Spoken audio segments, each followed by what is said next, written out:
absolute disaster game by Barcelona today as they lose 4-0 to Atletico De Madrid in Atleti Stadium for the first leg of the Copa del Rey semifinal. I think it's all but over. Like, I don't know if Barca can do a 4-0 game in Camp Nou, 4-0, or, win by 4.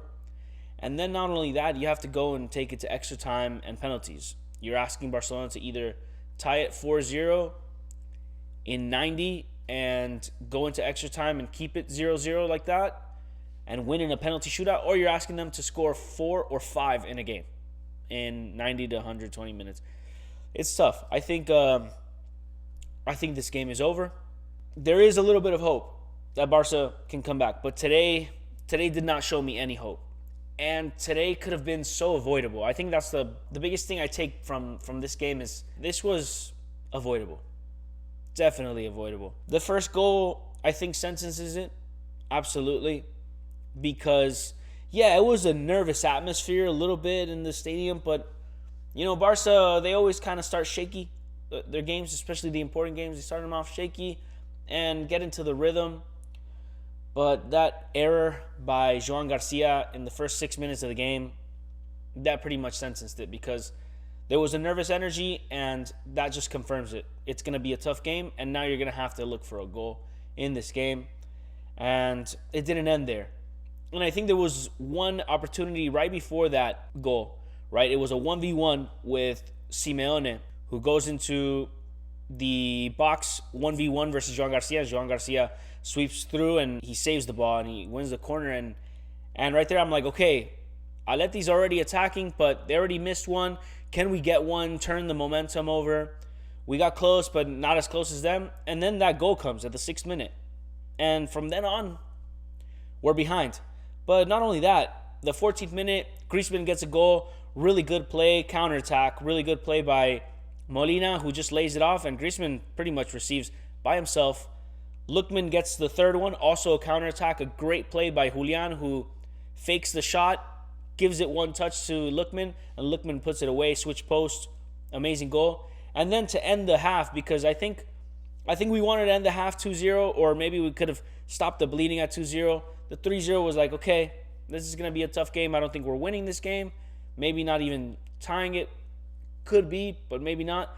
But that 4-0 golazo, outside the box golazo by Julian Alvarez makes it 4-0. And now Barca is down 4-0. A disaster. A few things about the game. Like, not only just the gameplay, but the field itself. Barca players slipped so many times in that first half. I think I counted like 6 or 7 that they slipped. Conde slipped, Eric Garcia slipped, Lamine Yamal slipped multiple times. I think Frankie slipped as well. Ferran slipped. It was just they couldn't balance on the field. I don't know if it was slippery. I don't know if it was the cleats they were wearing. I don't know what it was. Were they nervous? Perhaps. But that was already a bad sign. Then on top of that, obviously, Atleti was playing a phenomenal game. Very high press. They weren't letting Lamine Yamal breathe. Lamine had a terrible game. And then they were putting away almost every single counterattack chance. They were putting it away.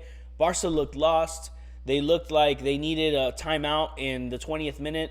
They could have used a timeout in the 20th minute, and it just wasn't. It wasn't possible, obviously. But, it was that moment where you're just like, okay, nothing's going to stop this until a break. And sure enough, halftime comes around. They come into the second half, and it's a 0-0 game in the second half. But by then, the damage is done. Casado gets subbed off at the 33rd or 36th minute, something like that, for Lewandowski. And I remember telling myself in the beginning of the game, I'm like, this was more for like a Lewandowski game. I think it was Ferran had a moment where he receives the ball, but he receives it in between 2 or 3 players and he can't get out. And I just remember thinking, man, I think Lewan would have been better to start this game. And then sure enough, Hansi puts in Lewandowski, takes out Marc Casado, who's already on a yellow, gets a yellow very early on in the game, I think the 20th or 30th minute. A tactical foul because of, I think, a loss of possession by Lamine Yamal, and he has to do it. And that loss of possession comes from a slip by Lamine Yamal. That was one of 2 or 3 times that he slipped in the whole game. And man, tough. I don't know what else to say, but let's look at Fat Mob really quick. Let's look at the lineups because I want to talk one by one about each player. Let's start off with Atleti. Juan Musso, amazing, high claims, like high ball claims, right? Came out clutch. I think there was a 1v1 versus Fermin in the second half that he saves. I think it could have been, was it the second half or the first half? I think it might have actually been the first half. And Musso saves that ball. But Musso, very solid game. I continue saying that Musso is a very good goalkeeper. Remember that he wins the Europa League as a cup goalkeeper versus Xabi Alonso's Leverkusen with Ademola Lookman, and he doesn't really play much of that season. He just plays that cup, and he wins that cup game, and that's when he comes to Atleti. And also, he's a cup goalie for Atleti because Oblak is the starting goalkeeper for La Liga and for the Champions League. I think Musso, personally, is a better goalkeeper than Oblak. This man of the match, 8.7 that Fat Mob gives him, I give it to him too. That's 100% merited. The defense, Ruggeri had a really good time, basically nullifying Lamine Yamal, along with Llorente. There was a lot of times where Llorente, Koke, and a combination of Ruggeri and Hanko were making it very difficult for Lamine Yamal. He was basically pocketed. Like, he was not having a good time. He was constantly covered by 2-3, but not only covered by 2-3, but just intensely marked and pressured. And it was just impossible for Lamine Yamal, which we'll talk about in a little while. Hanko, Pubil, solid games. Pubil, honestly, Barca didn't do enough for any of these players to really have a really, really bad time. It was a lot of filling the area with a lot of players when Barca had the ball, and when they didn't, it was all-out attack by Atleti. Molina, who has the assist, I think had a great game. I remember talking about the possibility of Molina possibly playing in as a sub. They start him because, remember, I said that Griezmann in the midfield didn't make sense to me. They end up putting Llorente in the midfield as I guess still two midfielders. That's true because they have Simeone and Lookman. Lookman played a little bit back, but still gets his goal and assist. Julian gets a goal and assist. Simeone had a crazy game. I think Simeone is one of the most interesting players in world football right now. His speed is just, and his hustle is just unquestionable. He's from one side to the other. He owns this whole band. This whole wing is his. From the defense to the offense, crossing, going into the box and scoring, just creating trouble, really making it difficult for anybody to play on this side, because not only do you have to worry about the right back, but you have to worry about this right mid who's just so intense. Gives Griezmann a little bit of liberty to kind of maneuver the game. And then, obviously, Julian is very dangerous. You have to worry about that. But great game by Llorente. Great game by Molina. Koke, captain, leader. Lookman, amazing game. Lookman, he was a little bit more tame than his previous games, because in his previous games, he was more loose here, given a little bit more liberty to attack. Today, he had a more responsible role of pretty much playing the left wing, left mid position, and he did it really well. I think he assisted a lot in marking Lamine Yamal and making sure Koundé couldn't go up. And then when he had the ball, he looked dangerous. He didn't go off for any speed runs or anything, but what he did do was, associate with his team, make sure that he held the ball enough time to get them into a good position, attack with numbers. It was very good by Lookman. Griezmann, great game, gets his goal, but also another captain leader on the field with great ball control, with great technique. He was amazing. And Julian finally gets his goal. And on top of that, he gets an assist. But not only that, he has a great, great game on the attack. Maybe he doesn't make that original chance that Koundé blocks on the line, but after that, it opened up for him, and he gets the 4-0, very important 4-0. And Simeone's team, amazing game plan, and just amazing atmosphere in their stadium. And that one mistake by Joan Garcia, which we'll talk about right now, and it's over. So let's talk about Barca. Joan Garcia, that mistake, man. We always when there's La Liga games and stuff, we always talk about how there's such a huge difference between the quality of players for Barcelona and Real Madrid and the rest of the league. And a lot of times, league games aren't even won by those big teams, but they're pretty much lost by the smaller teams because of mistakes, because of errors. I think Joan Garcia pretty much kind of had a moment like that where he looks like an elite world-class goalie most of the time. Today, he looked like a player with very little experience and, frankly, not enough stomach for this occasion. And that goal right there, I think, sentences it. Yeah, not all 4 goals were his fault. But that first goal pretty much gives momentum to the other team, puts more pressure on Barca. And then after that, it's over.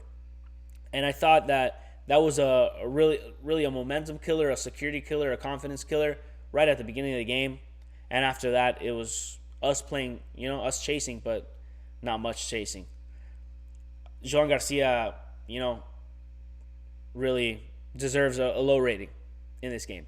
Koundé, pretty good, but at the same time, I feel like his 1v1s, he could be a little better. He does have that goal line save. He does a lot on the attack. But on defense, I wish he could be just a little bit more of that experienced player. If you look at it, 18 years old, Balde 22, I think, 22 or 23. Yeah, 22 years old. Eric is 24, 25. Okay, so Eric is a little bit more experienced, but Koundé, 27 years old, is the most experienced player on this defensive line. I feel like he has to do a little bit more in terms of giving confidence to this back line. Eric didn't have a bad game. They give him a red card. And they give him the own goal. That's right. So that's why they give him a 3.8. But the own goal is not Eric Garcia's fault. It's Joan's fault. Eric had a better game than a 3.8. This is a little bit harsh. But he does have the technical own goal and that red card. So, yeah, you lower his rating for that. That red card comes, honestly, from a slip also. Just one of the many slips that I'm talking about, where the field was too slippery and no Barcelona player was able to have balance. Now, barely any Atletico Madrid players slipped. So, it's not an excuse. It's weird. Maybe they weren't wearing the right type of cleats for the occasion, for the stadium. Who knows? I don't know what happened there, but they were slipping all over the place. And that foul comes from making a mistake, kind of not being balanced in time to recover that ball, and he's the last man in that counterattack, and it's a red card. Balde, not bad, but not the best either. Whatever. Cubarsí also. Cubarsí potentially has that 4-1 goal, which VAR goes 8 minutes into VAR to try to find any small detail technicality to take that goal away. We talked about it in the Real Sociedad game. Remember, I deleted a lot of the stuff from the Real Sociedad game. But a lot of the things that I included were the fact that VAR goes so out of their way to try to find any technicality to take things away from Barcelona. Today, they didn't need to do any photoshopping. They just needed to draw that line, show that one foot was behind the line, one foot was in front of it. Lewandowski technically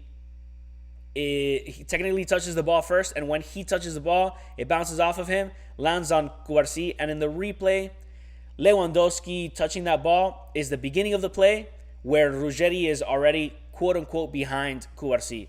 I don't know, man.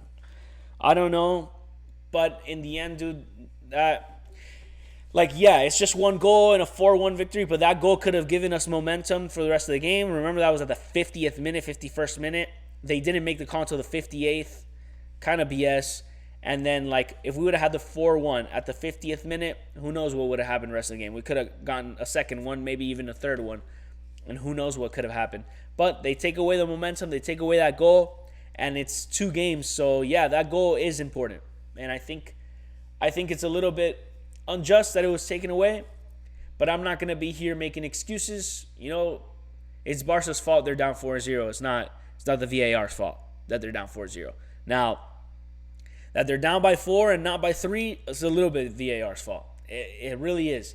And it just makes you question, what's up with La Liga, and what like the Spanish Football Federation in general. I mean, Casado, again on the 37th minute, he was a sacrifice to pretty much bring a little bit more balance into the team. He already had the yellow card, so he was risking another yellow card, a very important piece in the midfield, kind of temperamental or a little bit chaotic, Casado, so they take him out. Casado is 22 years old, young player as well.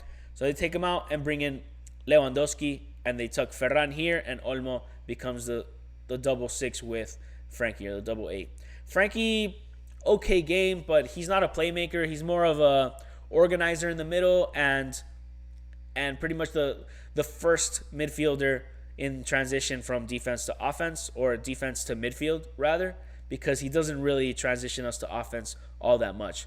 Fermin, kind of like Lamine, really, they put a lot of focus in these two players, making sure they weren't able to play. Constantly pressured by 2 or 3 players, marked by 2 or 3 players, not given time to think, to move. So same thing, Lopez and Lamine, just not good games by either of them. And even then, they had their opportunities, but I think Fermin more than Lamine. Lamine was kind of absent in the whole game, but made absent, not his own doing. He was made absent by the game plan, by Simeone, and it is what it is. Fermin as well, but Fermin was able to do a few more things and kind of made bad decisions here and there. Olmo, I think, had a good game. I think he's not a left winger, so we can't judge him as a left winger. In the midfield, he did pretty good. But, we're missing that player, which is Rafinha. We're missing that other player. That's Pedri. And without them, we have seen that Barca is not a complete team. They don't have that quality off the bench or in their substitutions, in their reserves. Rashford could have been one of them, but Rashford was also injured. And, that pretty much does it. We don't have that much quality in our depth. And that's from, bad finances. We don't have enough money to create a team that has a good starting 11 and 5-6 support players that are just as good coming off the bench. It's very tough to have that in any team, but let alone in a Barcelona team that's in a financial crisis. Ferran didn't do much. I like Ferran. I think he was okay. I think they should have started with Ferran as the left winger. I said it in the last video, and Lewandowski as a striker, but it's true that if you have both of them on the field, you don't have a number 9 coming off the bench. Lewan can't play all 90 minutes, so, you would need at least like a Rashford. But if Rashford was there, he would have started here anyway. So, that's it. And that's it. That's basically it. Tough game, man. So let's talk about a little bit of what's to come. Because Real Sociedad won yesterday 1-0 versus Atleti. I think, and that was in Athletic Club's stadium, so they're going to go back to Real Sociedad. I think Sociedad takes it away, maybe 2-0 over there. Wins in a 3-0 aggregate. I think very possible. What happens with Barcelona and Real Madrid? Atletico De Madrid. Now, I keep saying Real Madrid, but, they're not even here. So, that's just a little stick. I got to get that one out. But no, for real. Barca got destroyed today. And what's going to happen in the second leg? Now, the second leg is not next week. It's in 2 or 3 weeks. It's in, 2.5 weeks. March 2nd or March 3rd, something like that. By then, we should supposedly have Rafinha back, Rashford back, Pedri back, and even possibly Gavi back. I don't know if Gavi's going to be a player in that game. It's going to be too soon. He's going to be taking it slow, little by little. But we should have at least those 3 players back. Can we do a 4-0 in Camp Nou? Yes, we can. Will we? I don't know. With Pedri, with Rafinha, with Rashford off the bench, it's possible. I think we can. But, they're going to be developing a game plan for that not to happen. Barca has to be perfect that day, absolutely perfect. And they have to be perfect with their full squad. If any of them have some sort of injury relapse, forget it. We need Rafinha and Pedri. And we need everybody who's here also. We cannot afford any injuries to stars. We can't get any of our backline injured. We can't get any of our midfielders injured. Lamine can't get injured. We need to have the entire full squad, and we have to have a perfect game. And then, yes, maybe Barcelona can win a game 4-0 at home against Atleti. But then you have to think about the high line also, bro. And I know, look, Hansi Flick says it all the time. In every press conference, he's probably going to say it this time because they're going to ask him about it. Oh, what do you think about the high line? Da, da, da. He's going to say the same thing, and I agree with him. When the high line is good, when it's working, it works. When it's being executed properly, it works. When it's not executed properly, it's a disaster like this. And I think that's worth questioning yourself. Look, if part of our strategy is that we do this, and if we do it right, it's good, but if we do it bad, it's a disaster, then maybe the risk to reward is a little bit off. I don't know. I would probably say that. But it's too late. You don't give up on your game plan. You're not going to change your game plan midway. Barca needs to pressure better, defend better, and not defend better. They need to play the strategy that Hansi Flick has for this team. They need to do it better. And they're not doing it well. They didn't do it well today. They do it well sometimes, but it's every single game that because of that high line, some sort of chance is created by the other team. Whether they put it away or not, most of the time they don't. That's why Barca is still in first place in La Liga. But when you give up enough opportunities because of that same error, because of that same vulnerability, at that point you have to start asking yourself if this is the way to go, if this is how we should move forward. But Hansi Flick is going to defend it, and in Hansi Flick I trust. If he says, look, if we would have done this right, we would have not given up 4 goals, I believe him. To be fair, I don't think we give up 4 goals if Joan Garcia doesn't let that first goal in. That's just an opinion. Now, we always talk about Real Madrid being benefited by referees. Today, Barcelona was heavily benefited by this referee because, first of all, he ignores that goal. They give it to Eric Garcia, which is good because originally they had given it to Lookman. He didn't call that goal. He let the play go, Lookman puts it away, and then VAR checks and they do it. He was giving a lot of fouls that weren't necessarily fouls to Lamine Yamal. Yes, they were playing rough against him, but at the same time, like, Lamine was making a lot of mistakes. He's still 18 years old. He was getting dominated by older, more physical players, and half of those were not fouls. I'm going to admit it. He gave the yellow card instead of the red when it probably should have been a red due to last man. I think he gave the benefit of the doubt because of the slip, but then he sees it in the replay and says, yeah, it's a red. And it's like, okay, dude, like, maybe you didn't give the benefit of the doubt. Maybe you just, you were defending the Barcelona team. So they pretty much caught him on his stuff. Besides that, he gave the goal for the 4-1. VAR had to check and reverse it. I still think that goal was BS, but whatever. And yeah, man, I think this game it's a false 4-0, but at the same time, it's kind of deserved 4-0. It's tough. I don't want to make any excuses, but there are excuses to be made, and I've kind of already mentioned them. Guys, get me in the comments. Subscribe if you like this video.